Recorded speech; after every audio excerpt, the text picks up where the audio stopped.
अब एक व्यक्ति है जिसको शराब पीने की लत है 40 साल से। वो कलीसिया गया और पास्टर कह रहा है शराबी शराब मत पी।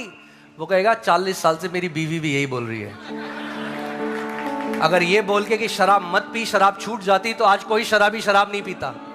मगर अगर उस शराबी को बोला जाए शराबी परमेश्वर तुझसे प्रेम करता है और उसने अपने इकलौते पुत्र को तेरे लिए भेजा, अगर तू उस पर विश्वास करेगा तो वो तुझे पूरी रीति से छुटकारा देगा। जितना सुसमाचार आप सुनोगे उतना आजाद आप होते जाओगे। क्यों?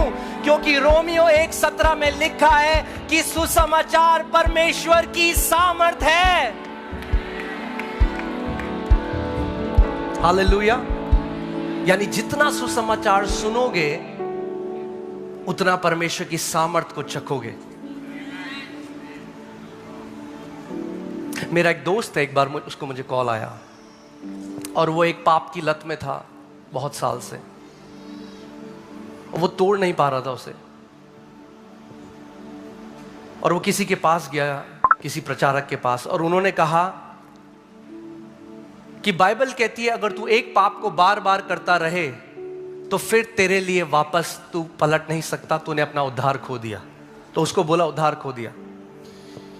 जब उसने ये बात सुनी कि मैंने उद्धार खो दिया तो उसने कहा वैसे भी जब नरक जाना ही है तो फिर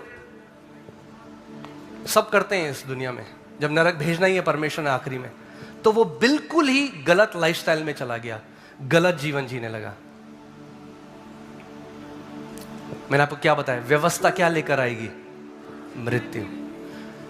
उसको बोला गया डेथ एंड कॉन्डमनेशन की सेवकाई, मृत्यु और दोष लगाने की सेवकाई हो।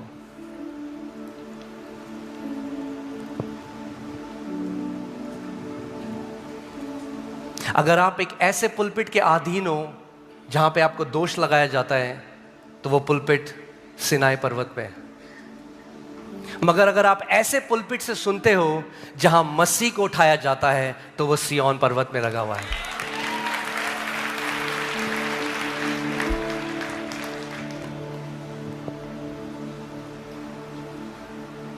तो उसका एक दिन मुझे कॉल आया और वो फिर एक दिन बैठ के सोच रहा था कि अब तो मैंने उद्धार खो दिया,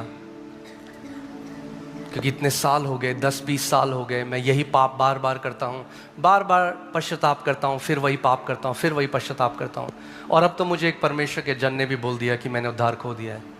तो एक दिन जब वो ऐसी बैठ के सोच